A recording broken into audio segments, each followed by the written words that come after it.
officially. Good evening and welcome to Thursdays with NAMI. My name is Peg Morrison. I'm the Director of Programs with NAMI North Carolina, and I will be your host for tonight. Thursdays with NAMI is our way of building conversations, building community around the topic of mental health. I'm really glad you're here with us. Tonight we'll be looking at the recovery movement in North Carolina. What exactly is a recovery movement, you may be asking? It has to do with civil rights, because folks who live with mental illness don't deserve the stigma and discrimination we've historically gotten. It's also a philosophy that has to do with finding meaning, autonomy, finding hope, as well as the right medication, and therapy along the path to wellness. So that's what I came up with after doing some online research. Our guest tonight is the real expert. We'll be doing a deep dive with Cherene Caraco. 15 years ago, she founded the Promise Resource Network in Charlotte, which has been named among the top 10 nonprofits in the United States for the last couple of years. Pretty fancy stuff. PRN is also North Carolina's oldest organization run by and for persons with mental health challenges and substance use challenges. More on that in just a few minutes. As usual, the first part of our show will be a conversation with our guest. About halfway through, we'll show our video of the week, and then we'll move on to answer all of the questions that we can before our stop time of 7:30. And now, a word from our sponsors. And I want to thank the folks working behind the scenes while I'm doing this. And that's Eddie Simmons on tech and Gary Kreitz, who's helping out with the chat box. Funding for Thursdays with NAMI comes in part from the North Carolina Department of Health and Human Services Division of Mental Health, Developmental Disabilities, and Substance Abuse Services. That all comes through the Community Mental Health Services Block Grant Fund. As always, we appreciate deeply their guidance and support. Moving right along, Thursdays with NAMI is recorded, so if you have a friend who could not be here with us tonight, please let them know it is never too late. Thursdays with NAMI is recorded and will be available on our YouTube channel within a week or so. Now, without any further ado, welcome Cherene. Thank you so much, Peg. I appreciate the invitation. It's great to be with you here tonight. Yeah, so I decided as I was writing and preparing for tonight, a bio does not cut it in your case. So I'm just going to ask you to introduce yourself and tell your story in a nutshell, because there's a lot to your story. Yeah, well, thank you for that. So my name is Cherene, and we were just talking about being a transplant from Chicago to New York, down to North Carolina. I moved down here in 2004, and I started Promise Resource Network, which is completely operated by people with lived experience in mental health or substance use issues in 2005 and 2006. So we're going on 15 years of being here in North Carolina. And I came into mental health very honestly when I was around 12 or 13 years of age. Received my first of what would end up being 7 mental health diagnoses. And unfortunately at that time also given the message that I was sick and I would always be sick. And a lot of what I couldn't do, I was told I wouldn't be able to go to college. I was told I wouldn't be able to work. And I would be spending the rest of my life in and out of hospitals. So that was a message that I heard a lot in my younger years of coming into mental health services and systems. And I figured there needs to be a better way. I can't live my life through that lens, through the lens of illness and pathology. And through a lot of effort in a lot of different ways, I was able to find my own journey to recovery and figure out how to use my experience to support other people that may be going through similar things that I've been through. Mm-hmm.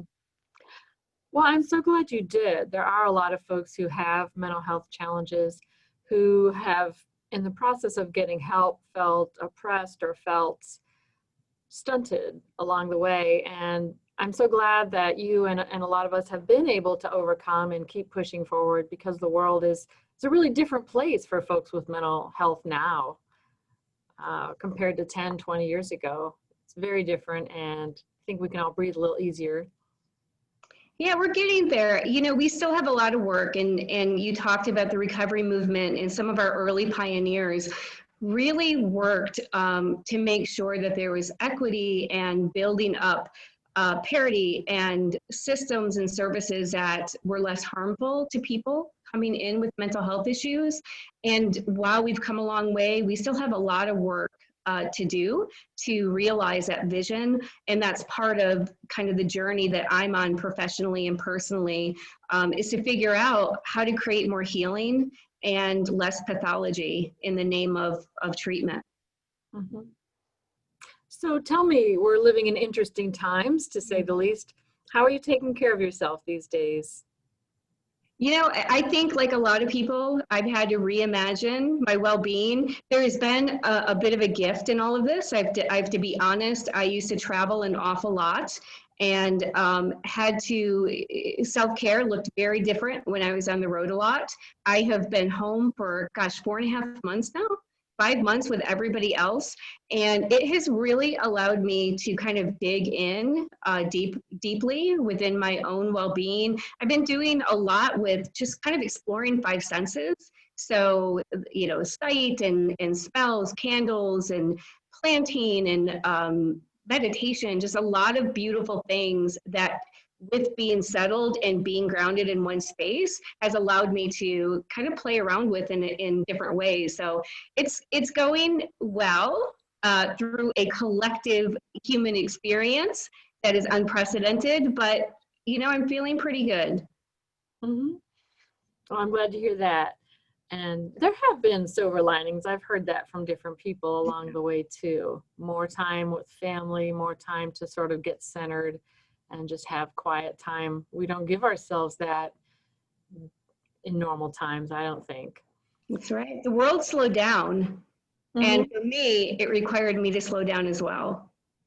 Right. So along your recovery journey, you went from getting into services at a very young age and having some difficult experiences. Was there a specific turning point where you realized, I'm going to take what I'm going through and somehow change the world with it? You know, there were a couple, it's definitely been an evolutionary experience. So I have been working in behavioral health for 26 years. And I have worked around the country, I've worked internationally and in multiple states.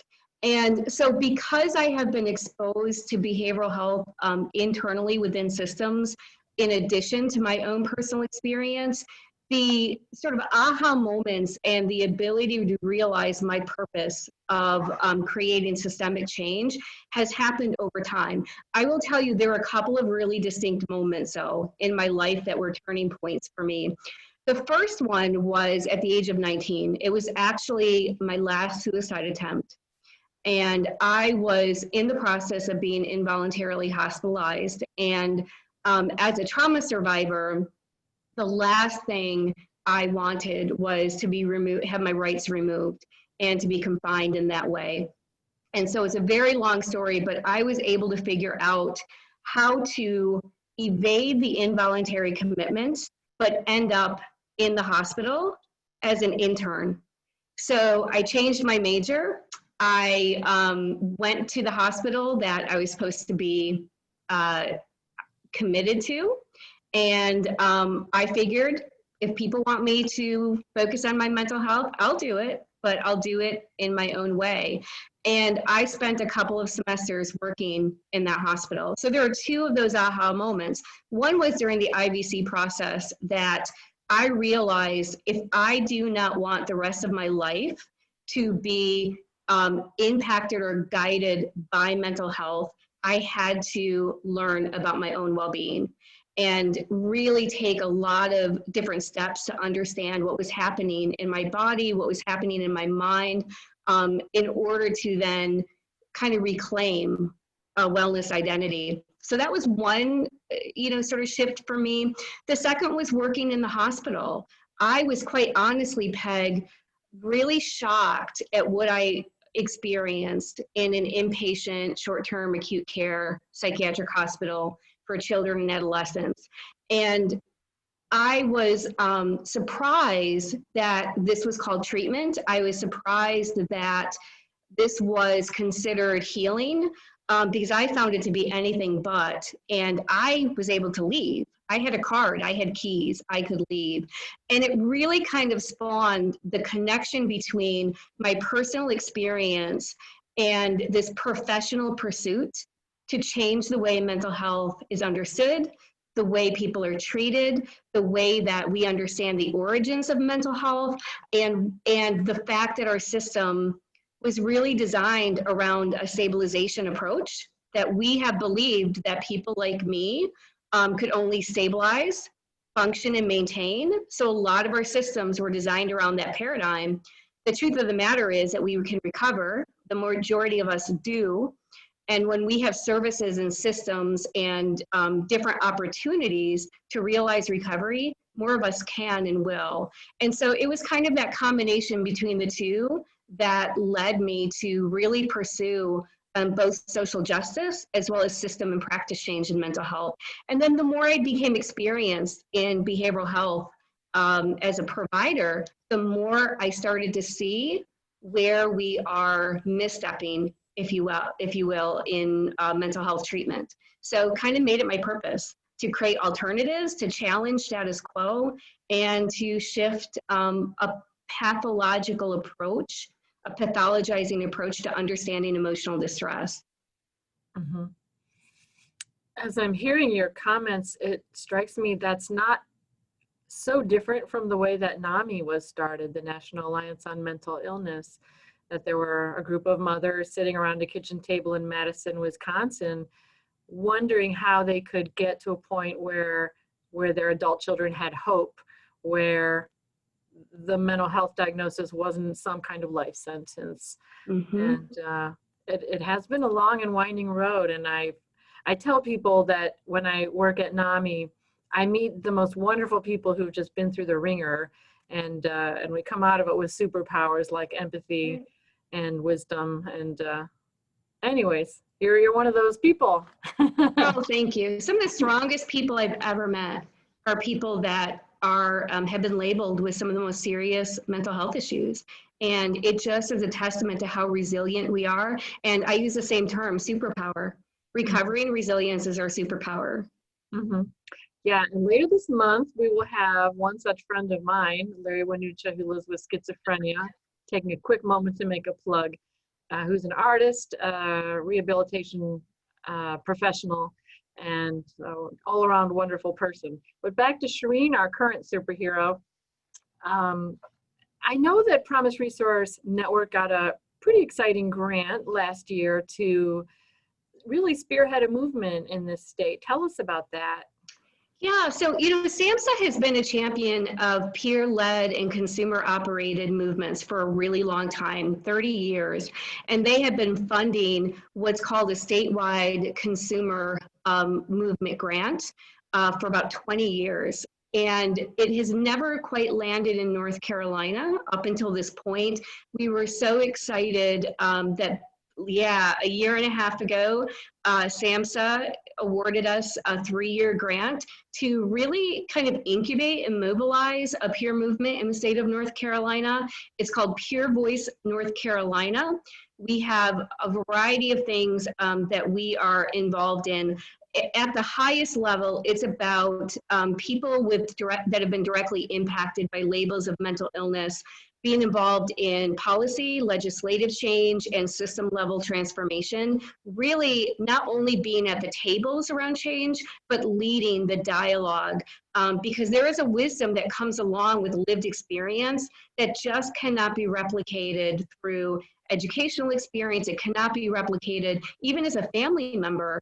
It's just not the same experience. And without the voices of people that have been directly impacted, we are truly missing out on some change that could be pretty remarkable in the recovery world. So part of it is about system change and leadership. another part of it is about bringing people together around topic-specific areas that are uniquely interesting to people that have been directly affected. So we have around 7 or 8 coalitions right now. We have over 600 people that are connected to Peer Voice North Carolina that are working together around these coalitions to create different change. Some of it is policy, some of it is practice change, some of it is local programming, bringing in peer-run organizations into the state of North Carolina. And some of it is more about shifting policy, creating funding streams and things like that. Prison reform, jail reform is also a part of that process. So that's a second piece of it. And then the third one is about the professional development of the peer workforce in our state. Oftentimes, peer support specialists have to go through continuing education that is actually done through the lens of clinical practice. It is not based on the peer community tools that really were designed for peer supporters to authentically do their role. And so part of our job is to bring in continuing education for peer workers that is through their scope of practice, as well as training for the supervisors of peer support specialists when they don't have lived experience or they're not peers as well. So it's a pretty broad project with a lot of goals, a lot of objectives, and we are just so honored to be a part of this in our state. Those are great numbers, what you said so far. You're reaching so many people. I understand peer support is a best practice. Yeah, peer support is really an interesting thing because historically it has not been researched in the same way as some of the behavioral health clinically based treatment modalities. And peer support, to do it truly authentically and to get the type of outcomes, it has got to be a practice of engagement and attraction rather than coercion or requirements. And so research on peer support has lagged in comparison with other best practices, but there has been enough research in place combined with anecdotal experience to demonstrate that the outcomes related to peer-to-peer relationships are really in some ways equivalent to behavioral health treatments and in other ways exemplary to behavioral health. The key though is that it has to be done well. And people have to be really well prepared to understand the role of a peer worker in comparison to a case manager or a paraprofessional or a qualified professional, because they're just not the same role. And so preparing both the organization, the supervisor, as well as a peer support specialist becomes a key ingredient for peer support to demonstrate the outcomes that we know that it has. Mm. Yeah, that's another piece that you mentioned that sounds really positive, is educating the other components of the team around the role of peer support. In Ohio, I was in community mental health when the peer support positions were just being developed and formalized. And there was a lot of misunderstanding and a lot of fear from the case managers, the social workers. They didn't want to lose their jobs to a more affordable alternative.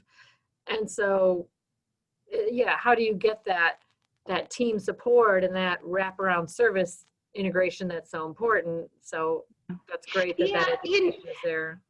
And part of it is the messaging. The truth is that peer support is not a replication of behavioral health services. It's not a mini clinician or a mini social worker, but it's not a replacement for either. It's really sort of an enhancement to. For some people, they just engage really well with other people that have experienced it. And that's not to discount social workers or clinicians. It's just that it's a different way of being with people, and dispelling some of the myths and dispelling some of the fears becomes critical to having a really effective peer support community. Mm-hmm.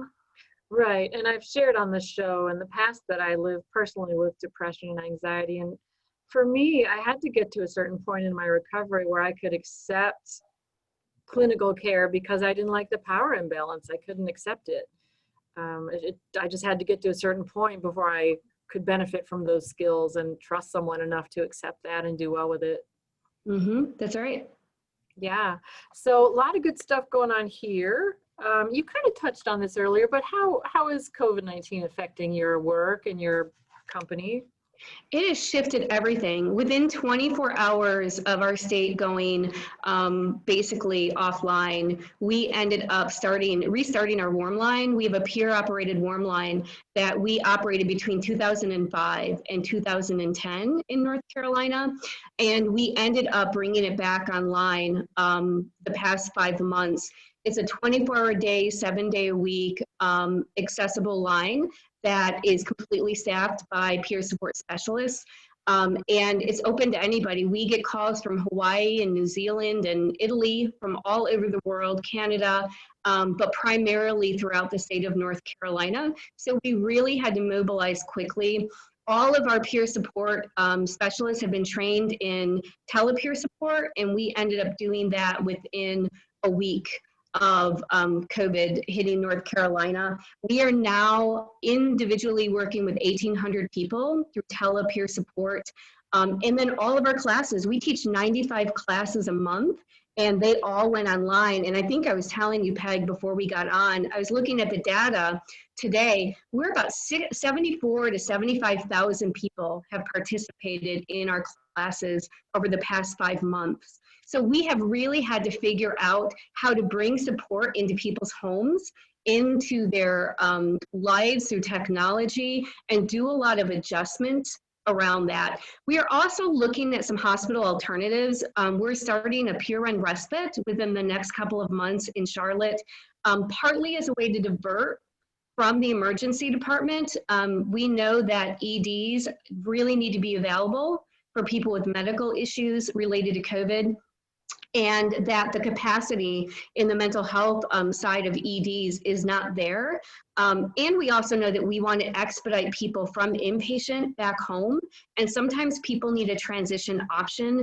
And so our peer and respite is going to do that. That was on our radar. It's been on our radar for a few years. COVID definitely accelerated that plan. And then over the next month or two, we're going to actually create a peer-to-peer COVID support. So we have some COVID positive folks who have regained their health, that are providing outreach and peer support to other people during the time between being tested and getting the results of their tests. That can be an incredibly anxiety-ridden time, time of a lot of unknowns, but also for other people that have tested positive and want some support through the process. So all of those things just required us to reimagine how support is brought to people. And we've been shocked at the response. People have really taken very easily to the use of technology. Wow. That's really a lot of good stuff going on there. I have a friend who went to the hospital last weekend with chest pains. He's okay now, but he was tested for COVID-19 and received his test within 12 to 15 hours. How long is the average there having to wait? We're finding it's a couple of weeks. Yeah, so there is definitely a lapse in time. It depends on where the person lives. It depends on where they're getting tested. But we are seeing a decent time frame in between. People are certainly being quarantined for 2 weeks. And I don't know if that's kind of lending to the idea that we have a little bit of time for results, but it's taking a little bit of time for the folks that we know. And that's a difficult space to be. If anybody's ever experienced medical issues and there was no understanding of what was happening, they were having symptoms, but we just didn't know, we were waiting for test results, we can understand that wait period can be incredibly difficult. And so we want to bring supports from people that have been through that themselves into the hands of people that are just going through it. So it's a kind of a reimagining of peer support. That would be a very long 2 weeks, being in quarantine and having the uncertainty of not knowing your test results. I can imagine I would want support if I were in that situation. Yeah, me too. Okay, so I was looking at the PRN website, of course. It's very helpful and comprehensive. And if anyone wants to check it out, I'd encourage you to do so. The staff description caught my eye in particular. you've got folks who have recovered from trauma related to abuse, neglect, assault, domestic violence, military service, poverty, homelessness, incarceration, foster care. It's quite an inclusive list. So I was wondering, does that point to folks with mental illness and substance use conditions being victimized more often, or does trauma lead to those conditions? How does that work? You know, it's a great question, and it is the question for that we have grappled with historically, with understanding the experience of emotional distress and what we label as mental illness. What causes what? I can tell you in our team, whether it's called schizophrenia or substance use addiction, whether it's domestic violence related or part of the results is long-term homelessness, one of the things that unifies all of us is our experience with trauma. And the majority of our team members, so we have around 25 employees, with all of these changes going on, we're going to end up with about 35 to 40 employees. And one of the things that unifies us is our trauma experience, our being survivors of childhood trauma for the majority of us.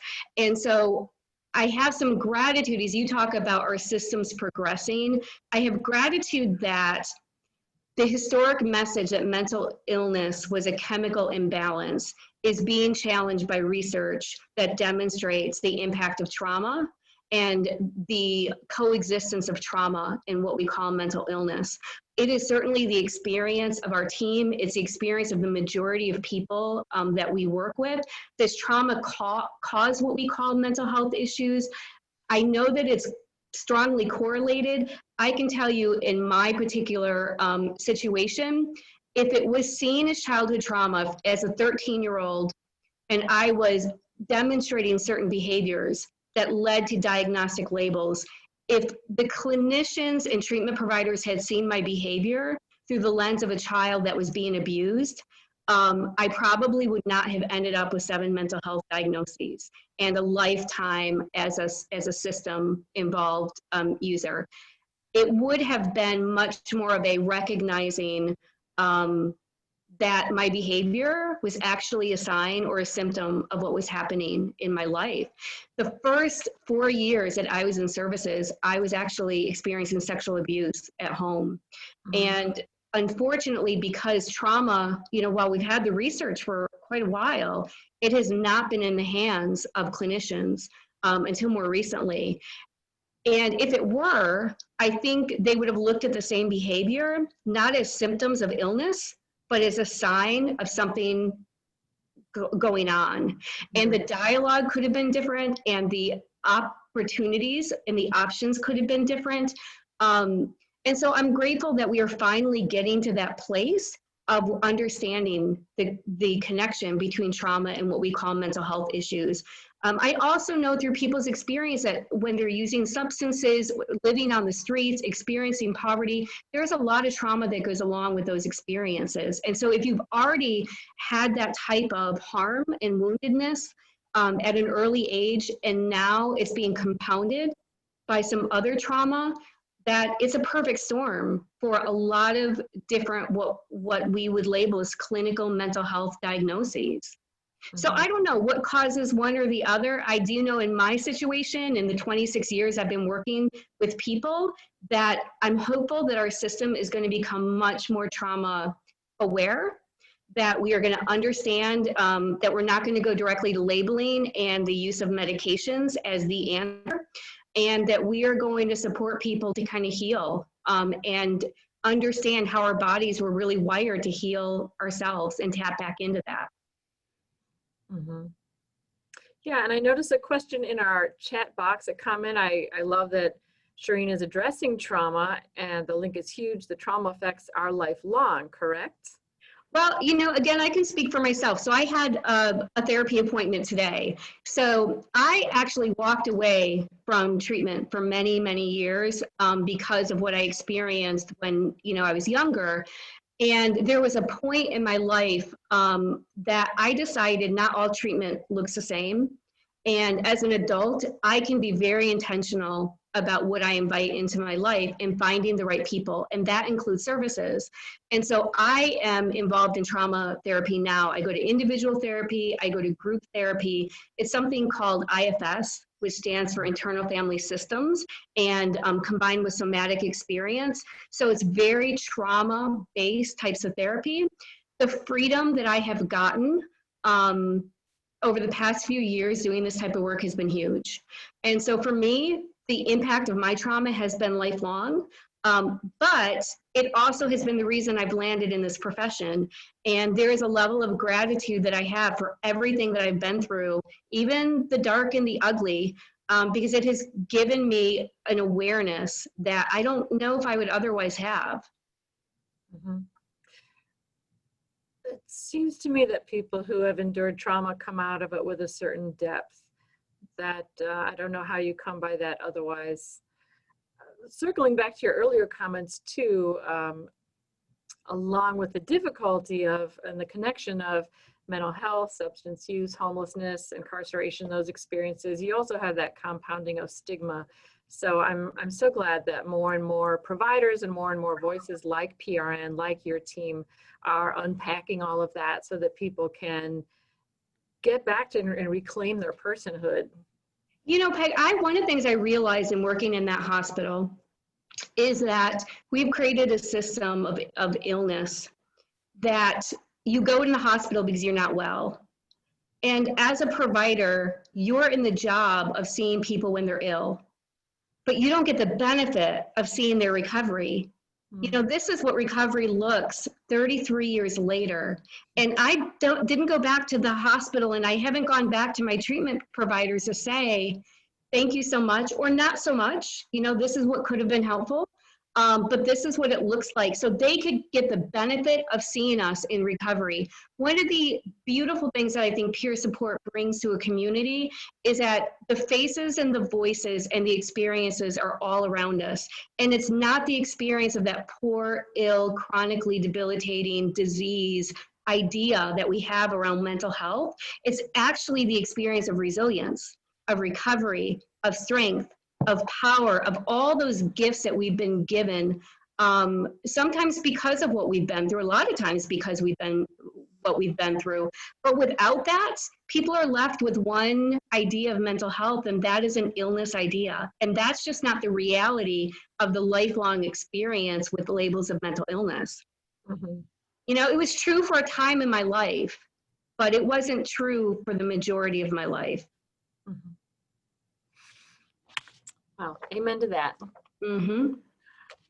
Okay, so of course, in my research, I also uncovered the fact that PRN was the first in North Carolina to offer This Is My Brave. Yeah. It's a pretty exciting program of storytelling and creative expression. How did that come about? Tell us about that. Oh, that was such a fun experience. So PRN, while we've been here for 15 years, we have not had a lot of historical experience with fundraising. And we wanted to do our first fundraiser. This was several years ago now. But, you know, because we are who we are, we live every single day, and we believe in the power of recovery, we didn't want to do what typically people do in fundraisers, which is please give to us. These poor people came in and they were sick and they were downtrodden, they were ill, and now look at them. We didn't want that story of illness to be the paradigm. We didn't want people to be the object of giving. We wanted people to be the subject of awe, right, for other folks. And the best way that we could figure to do that was through storytelling. By highlighting the gifts, people were paying tickets to come and see some amazingly gifted people share their resilience experience in really creative ways. So with This Is My Brave, there are a lot of versions of storytelling. We did dance, we did music, we had poetry, we had people doing storytelling, we had just a variety of different ways of expression of people's experience. And it was a different way to kind of flip the script and flip the paradigm of mental health from illness to strength and courage. And so we found This Is My Brave and said, that's it. This is what we need to do. And we went through this process. People had to audition. only 12 people were selected, and then there was intense rehearsals. We had to help people with the messaging to get, it's kind of part story and part presentation, right? Kind of like TED Talks meets some sort of artistic expression. And so to do it well, you have to tell a story through an entire show, because it is a show. And so we went through that process of people rehearsing and ended up with these shows that were just amazing. If we could bring This Is My Brave all over North Carolina, that would be one hope that I would definitely have. People's lives were changed, and the perception of mental health was changed as a result of those shows. So speaking of TED Talks, are you slated to do one? Say that again. What was that last part? Are you scheduled to do a TED Talk? So I have been asked to do a TED Talks, and we were supposed to, during COVID, we were supposed to go to filming. And COVID changed everything. And so now we're talking about a drive-in with a watch party. I don't know what they're going to do with TED Talks this year, but we are in rehearsals again. It was paused for a couple of months, but we are in rehearsals again. And my TED Talks is actually the value of expert by experience. That if more services were actually operated by people that have been directly impacted, and we value experience like we do education, that perhaps more people could heal and recover. And so I have been asked to do TED Talks for several years. I resisted for a very long time. I finally gave in this year, and it looks like it might happen. That's exciting. That's exciting. Yeah. Okay. We're getting close to our halfway mark. Is there anything else about PRN or your story or recovery that we should know? Just that I am hoping one of the things that happens in North Carolina is that we build communities that have options, that have alternatives. There are places for all different types of tools for mental health and mental health well-being.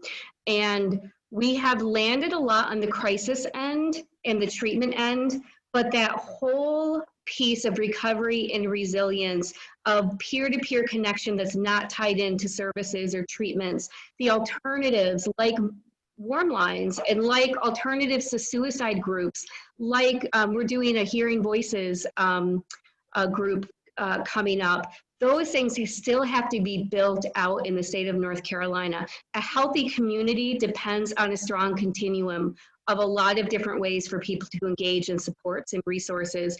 And I'm hoping that part of what the recovery movement in North Carolina does, and the peer community does, is really create and demand that we build up those alternatives within each of our communities. All right. Let's go now to our video of the week. We're concluding the interview portion of our show. And I actually had two videos for you this evening. This is a very special program and an unusual opportunity for this group. Okay, now that I've said that, I don't see the video where I wanted it on my computer. Let's see. Oh, come on, Zoom. I was so excited. Let's see what we can do. Something's happening, Peg. That's good.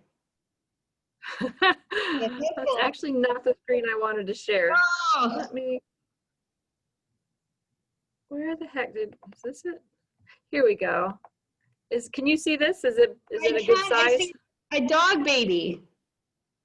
Actually, okay. You know what though? I forgot one more button that I need to hit so that you'll hear the sound. All right. This is going to be worth the wait. I'm very jazzed to introduce you to Roxy, our mascots. Are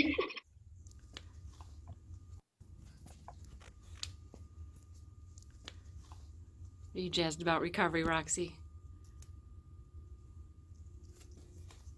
Yes, you are. All right, good job, good job. All right, we take our videos of the week very seriously. And best mascot ever, the Barbie girl. Yeah, she has a way of winning hearts. She really does. Okay, now, again, I'm going to thank Cherene for being here and thank our behind the scenes helper. As I stall for time, I mean go to my screen share. This is a really cool one too. I found this, Cherene, and I just have to show it, at least part of it.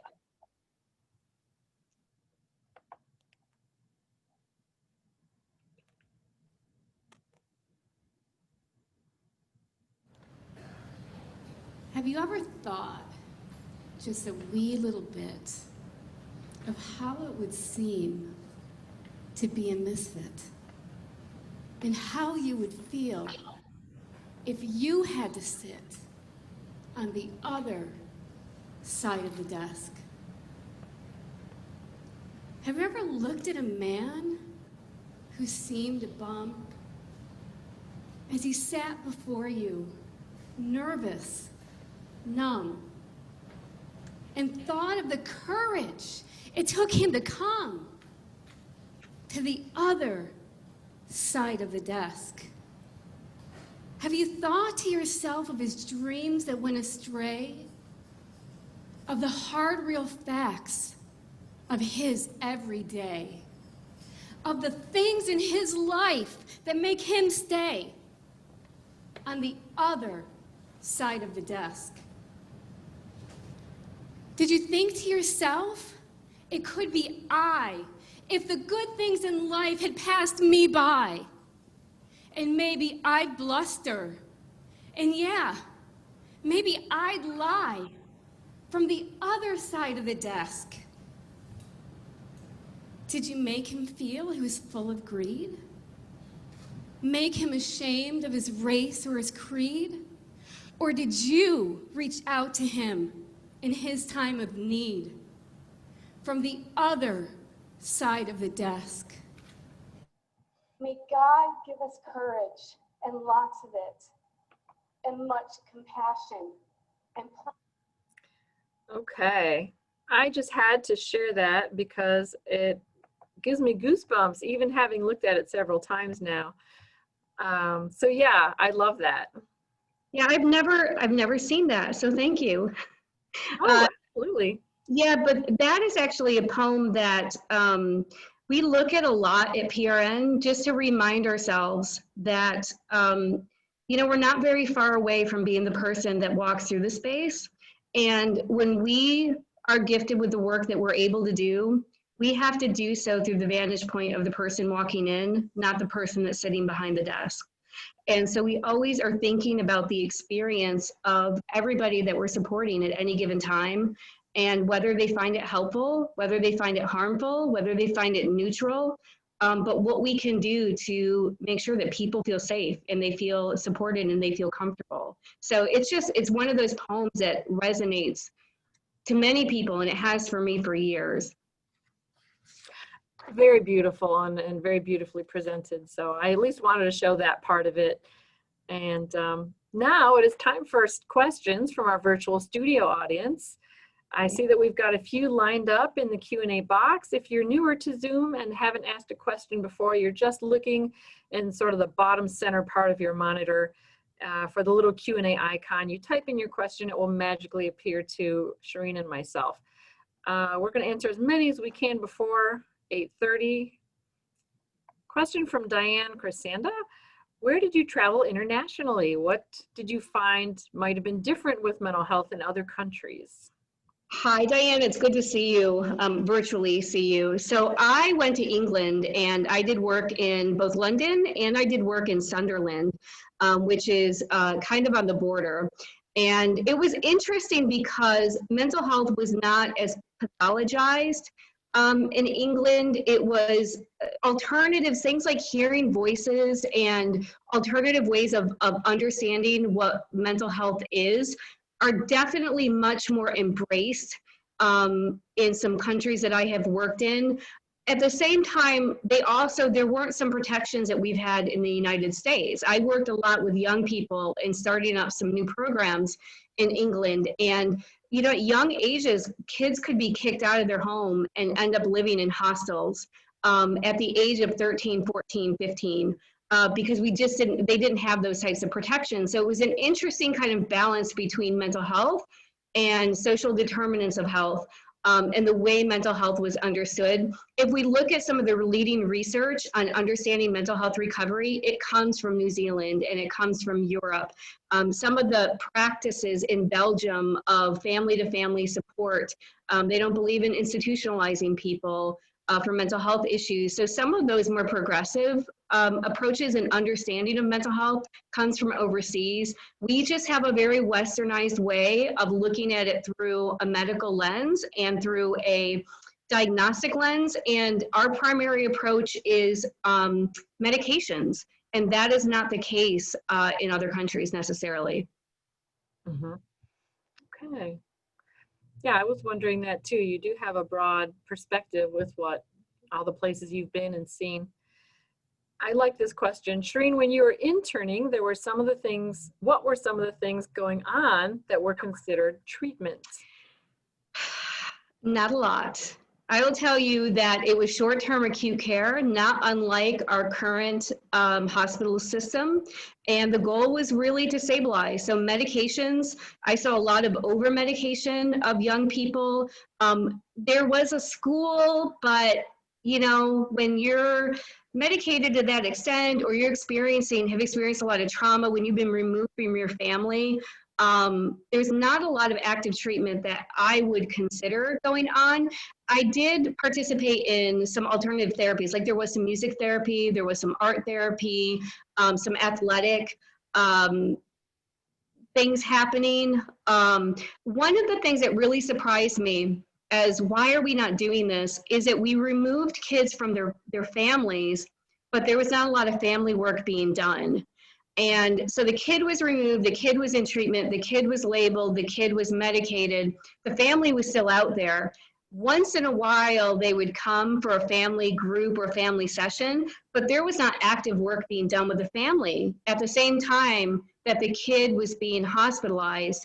And so what we saw was a returning to the same environment that the child came from, and a lot of rapid cycling back into the hospital. And so I was just baffled, even at a young age, you know, I was 19 when I worked in a psychiatric hospital, as to why we are not engaging families differently, more actively, providing support to the family, and understanding the entire family dynamic and need to create healthier systems in that way than just removing the child temporarily and going to medication.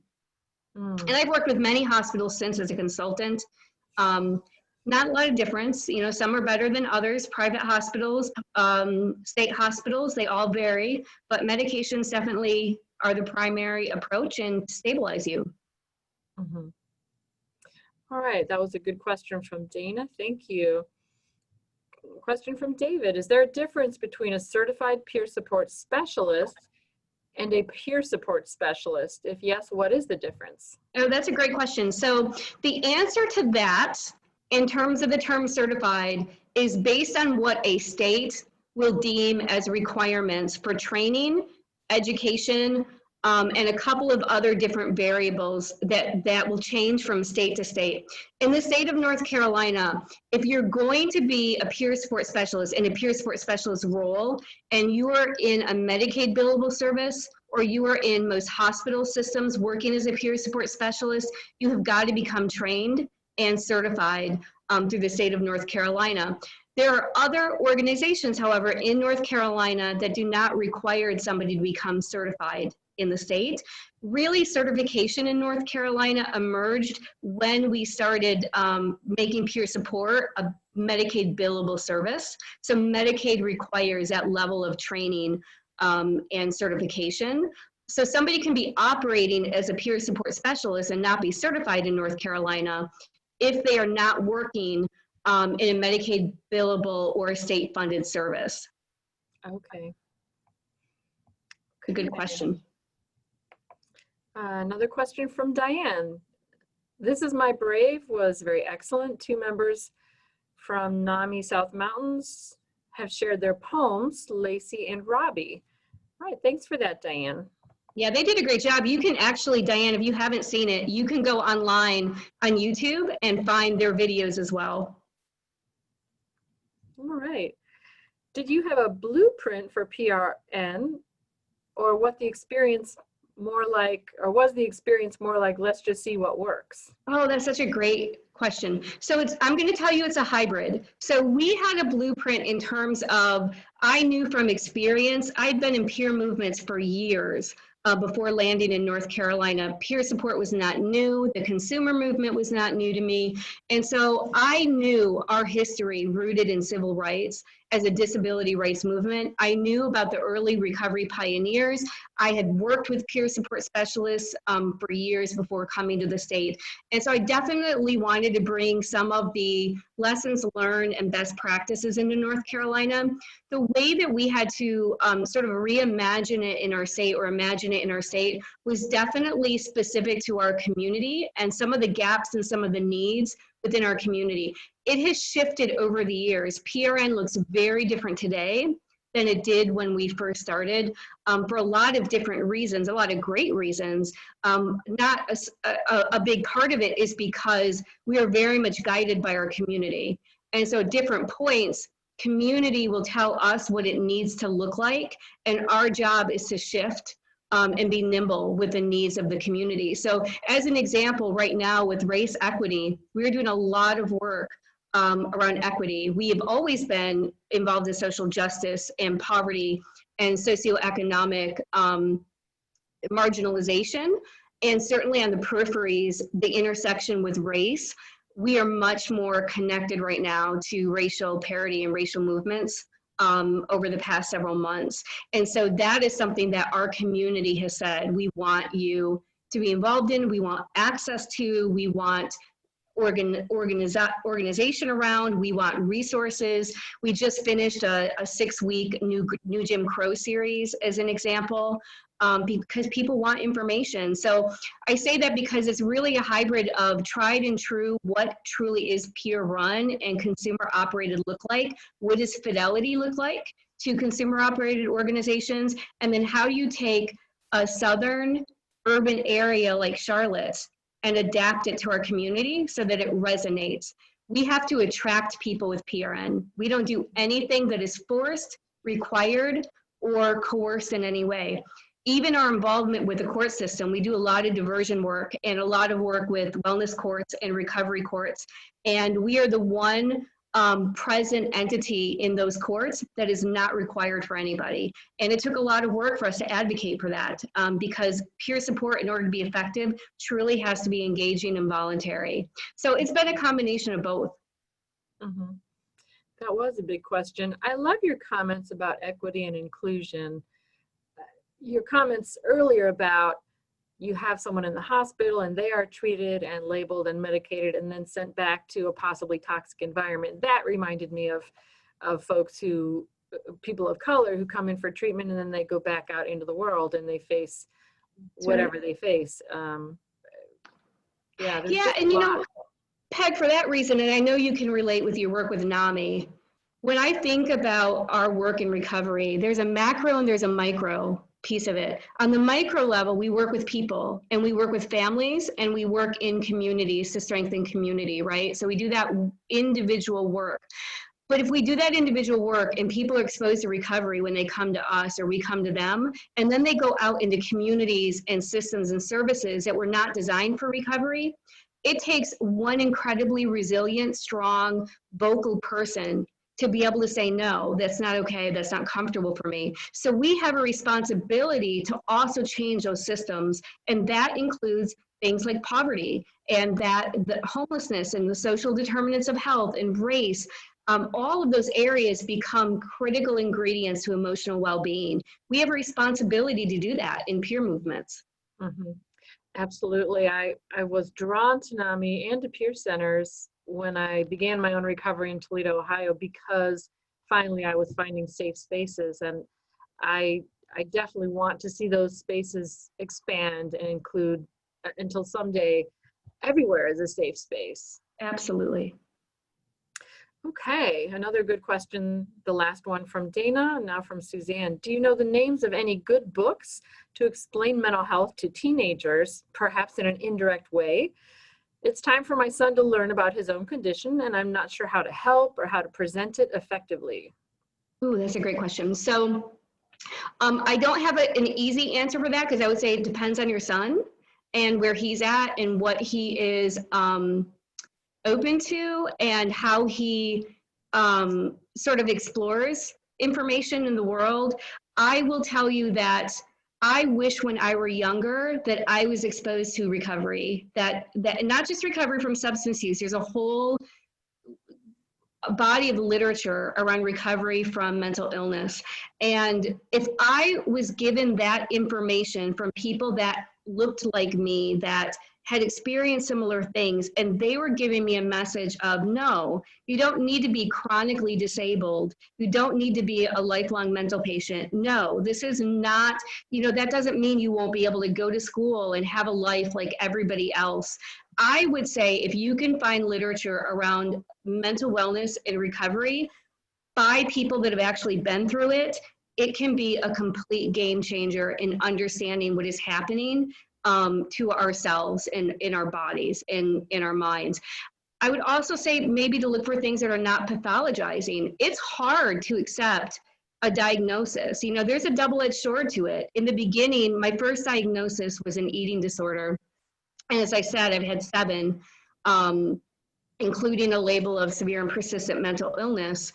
And in the beginning, there was a little bit of a relief for me, like, okay, there's a name for it and I'm not alone. Ultimately, though, it became devastating because it felt very limiting. My behaviors were viewed through the lens of a diagnosis.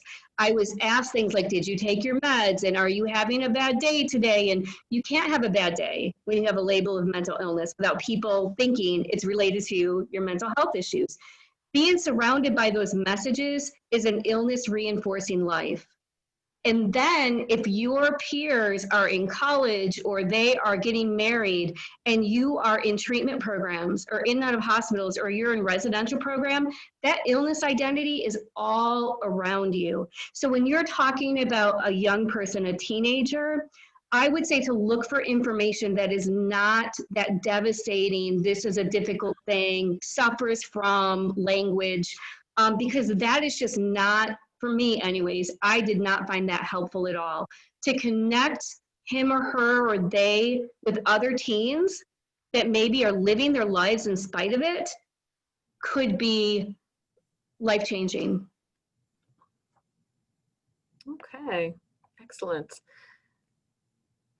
Is Promise Resource Network only in Charlotte? If yes, are there similar organizations in the Triangle? So here is one of my greatest regrets and one of my greatest sources of shame. So we were the first organization to hire peer support specialists in North Carolina. When I moved here, peer support didn't exist, and I was advocating and advocating and advocating. What I never expected was that peer support would only emerge in the context of billable services. My experience around the world was peer-to-peer relationship, authentic, genuine peer-to-peer relationship. And my experience, and you know this from being in Ohio, Peg, is that peer-operated organizations are commonplace as a part of the fabric of the array of a community, what they have to offer. And so PRN being a completely independent peer-run organization is an anomaly in North Carolina. And it is one of those things that we have been advocating for. There is actually an RFP that has been out there around peer-run wellness centers to do just what you're talking about. Take what we've done with what we call our recovery hub and replicate it in other parts of the state of North Carolina. We are just getting to that place in our state. And so there is no organization like PRN in the Triangle area. There are some peer-run organizations more on the substance use side in your community, but not necessarily on the mental health side. But we're working to change that. So we are hopeful that we are not going to be the exceptional in the state of North Carolina. At some point, we're going to be the rule. All right, well, certainly let's hope so. So what gives you hope, Cherene? So it's interesting because it's really easy for hope to be challenged, right? Especially during times like this, we have a collective community trauma in a lot of different ways, and a lot of people are struggling right now. I'll tell you, I've had, just yesterday, as a matter of fact, I had somebody reach out to me, find me on Facebook and instant message me. It happens quite a bit, and I'm so grateful for it. And this person instant messaged me and said, you don't know me, but this is my name, and I called your warm line this weekend. And the person that I talked to was, and they gave me that person's name, and they said, it saved my life. It literally saved my life. And then this person went through and explained what it was about that interaction at 2 o'clock in the morning that they found life altering. And they were willing to reach out to me. They called in anonymously. The name was anonymous, the location was anonymous, and they had this huge experience with one of our peer support specialists in the middle of the night that saved their lives. Those are the messages. And, you know, I say a lot, I love being in the wellness business, right? Because I'm in the recovery business. I see recovery all around me every day, all day long.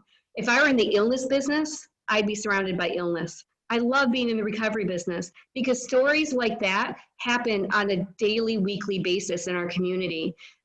That's what reignites my hope. When I think about the big things happening socially, when I think about the challenges people are experiencing personally, when I think about systems change a lot slower than people. Recovery and systems change.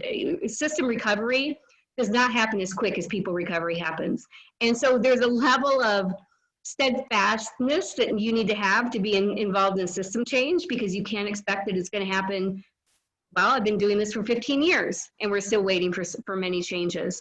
But when you see people turn their own lives around and they have utilized some sort of tool, some sort of glimmer, something, it's a game changer. For me anyways, it keeps me doing this. It's a continual reminder that these things work and that truly people's lives are dependent upon it. And we never know who's on the other end. We never know who we're going to touch, but we need to show up every single time through a healing lens, and miracles happen and people do amazing things with their lives. Mm-hmm. Here's a question. Are you an author by any chance? This person loves your phrases and your philosophy. She wants to read and learn more. Oh my gosh. So that's so funny. I am not an author. I was a writing major when I was being involuntarily committed, ironically, and I changed my major to psychology. You know, that whole experience changed the whole trajectory. So I still love to write. I've been asked to write books. I have to tell you, from being around people for such a long time in recovery, my experience is not unique. I don't want to relive it. Once was enough. Healing from the trauma is a whole different type of reliving, but writing my story down is just not something I'm interested in. I have been asked to write books though on how to support healing, how to foster recovery, how to start up a peer-run nonprofit, how to run a peer-run nonprofit.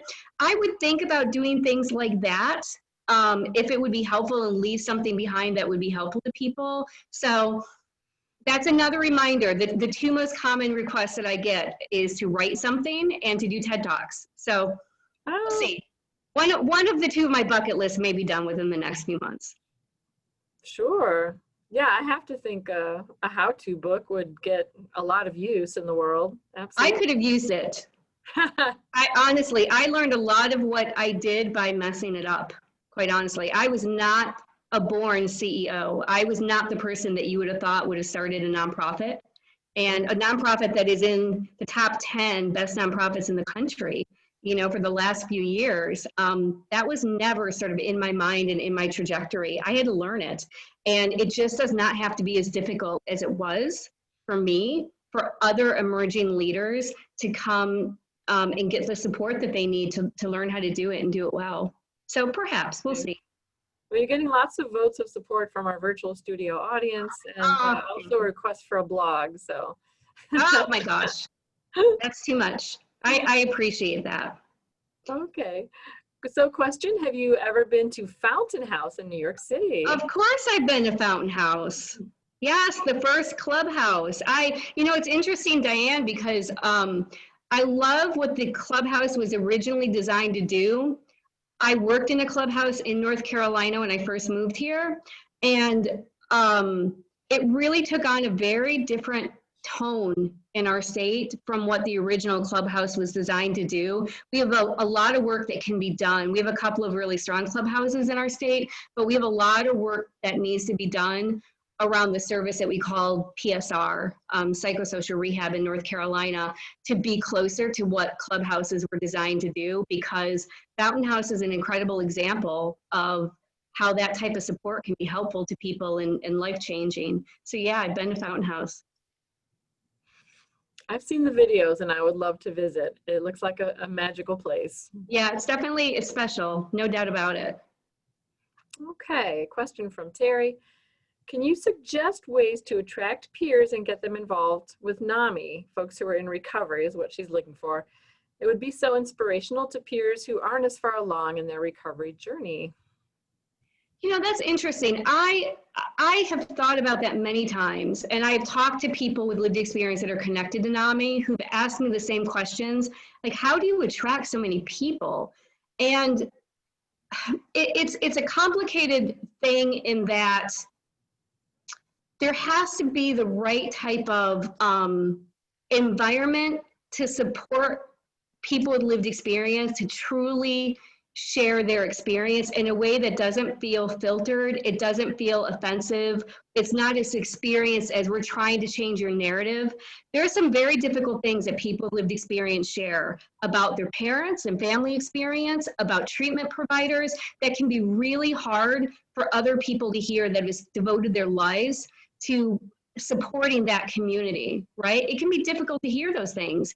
And I think sometimes what happens with people in lived experience is we look for our own space, because in other spaces, either it feels like we have to change the language, the narrative has to shift, we have to be careful about our words, or there's a level of stigma, which I know we all try not to do, but there can be a level of stigma in that illness identity lens that can seep into an environment if you're not very, very intentional about having it led by people with lived experience for people with lived experience. There has historically, and I'm not referencing NAMI North Carolina, but there can be a historical experience of a disconnection between family organizations and organizations of consumer leaders. And we have got to find ways to bridge that, because the truth of the matter is we need all of us. And we have to recognize the lens is different, and that's okay. Right? So I say to people when they say, you know, we have family involvement, so we have representation of lived experience. I say, I want you to think about what you wanted to be when you grew up.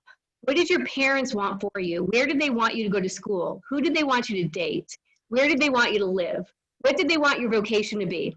Now think about what you actually wanted for yourself or where you have landed. Is it the same things that your parents wanted for you? 9 times out of 10, people say absolutely not. And it's not, it's because we're different. Our family's perspective is not our perspective. And there has to be room for both of them, that both have to be valid and honored in order to coexist, to create something that fully can be experienced as recovery. So, you know, it's not an easy thing to do, but it's a lot in the approach and who you have as a part of the organization and how you understand the experience of lived experience. You know, like we are, because we're a no force, no coerce, we don't do involuntary anything as an organization. That's what consumer run agencies, we stand for, right? So like there has to be absolute last resort to have somebody involuntarily committed. It's a very human rights-based community. That's not easy for every community to embrace or engage. And so there can be some challenges, I would say, some differences of perspective and philosophy that we need to find our way to each other. Mm-hmm. Yeah, that was very diplomatically put. I definitely Thank you. hear what you're saying. I've been involved with NAMI in other states. I find NAMI North Carolina is relatively peaceful in the relationships between the peer and the family side of the movements. Other states have a much more challenging time. And I was very pleased when I joined NAMI North Carolina and realized that we were a big proponent of PADs, psychiatric advance directives. Some state offices really embrace what they call court ordered out, or what they call assisted outpatient treatment AKA court-ordered outpatient treatment, court-ordered forced treatment. I do understand, and that is why NAMI services are designed the way they are, where we have sort of the two tracks. If you wear a peer hat more of the time, we have classes and support groups just for people who have lived with mental health challenges or the mental health label. And we have classes and support groups that are just for the loved ones. Because I can't speak candidly about my family situation if my family members are in the same room. I get that. Yeah, it's that type of thing. It's just a very different way of being with something that's very peer. But some NAMIs have figured it out. There are NAMIs that have peer-run chapters and peer-run organizations, and they're completely operated by people labeled with mental health issues. Yes, that was very common in Ohio, actually, where I was director of programs for 5 years before coming here. So it's a different landscape here, and I'm so glad that PRN is part of that landscape. Thank you. It's such an honor. I appreciate you giving me the space and inviting me in tonight. There's some difficult conversations. Yeah, Sarianne, I did the PAD. So we started the PAD initiative in North Carolina in 2006. And then it was picked up by the Crisis Navigation Project, and NAMI was engaged probably at 2017, 18, something like that. So I'm so glad that NAMI has embraced psychiatric advance directives. We are certainly a supporter of PADS, and anything that is about voice and choice and alternatives, we support as a peer community. And so we're glad that NAMI has become a champion for psychiatric advance directives. Absolutely. And one of your students is bragging on the fact that she learned PADS from you. Thanks, Diane. Yeah. All right. Well, we're running low on questions, virtual studio audience. If you have something else you would like to add, we'd love to see it there. Again, coming up in future Thursdays with NAMI, we've got Larry Wanucha talking candidly about his experience living with schizophrenia. We're going to have a presentation on peer support specialists. We've got all kinds of good things coming down the pike, and you can see the complete schedule at naminc.org. Again, that is naminc.org. So if you have a question, please type it in now or forever hold your peace. It has been a wonderful evening. I'm seeing a lot of wonderful comments in the chat box. And Cherene, I want to thank you too. In addition to sharing your time and talent with us tonight, you were originally scheduled to be with us the week that George Floyd was killed, and you graciously offered to postpone your visit so that we could focus on racial injustice and the trauma of that. So again, I appreciate your graciousness in that situation, and I'm so glad that you are here with us tonight. Yeah, thank you. I'm so glad you capitalized on that opportunity. It's, I would say it's a moment in time. Unfortunately, it isn't. It's a life experience for a lot of historically oppressed communities. It came at a time where, for whatever reason, it needed to come back to the surface as on people's radars. And I'm glad that you addressed it. And I see that you're addressing it in your conference coming up as well, which, that's a big deal. We have to put difficult things out there and work through them if we expect it to be better. Mm-hmm. Right. Yeah. Our work is always cut out for us, but luckily we've got wonderful companions along the way and lots of inspiring moments like we've had tonight. So, well, virtual studio audience, if I see a last minute question, we will try to answer it. And in the meantime, I'm going to say thank you all for joining us tonight. And again, thanks to Gary Kreitz and Eddie Simmons, our behind the scene helpers. It seems like another 75 minutes, not quite 90, but 75 minutes has flown by. Thank you all so much for joining us this evening. And whatever you do in the week ahead, be sure to go where you need to go, do what you need to do to be safe. And we'll be thinking of you here at NAMI North Carolina. Oh, Cherene, you're exceptional. Take care. That was our final comment that came through. Oh, thank you. Thank you. I appreciate that. Oh, Peg, I do want to remind people about the films as well. Oh, go ahead. before we get off. So there are two films. September is Recovery Month. It's Mental Health and Substance Use Recovery Month. And Pure Voice North Carolina is doing a virtual film series.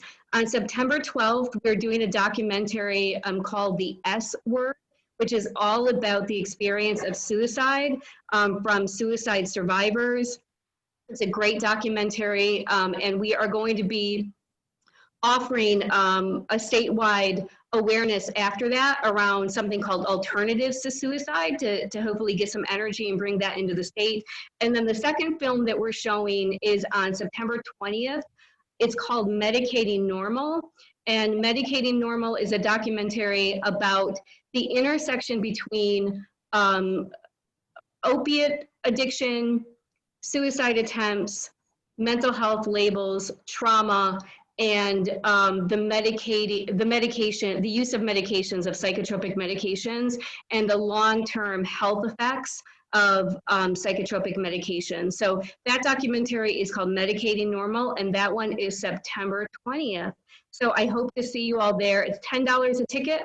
You can give tickets to other people that wouldn't otherwise be able to join us, but that is going to be in honor of Recovery Month.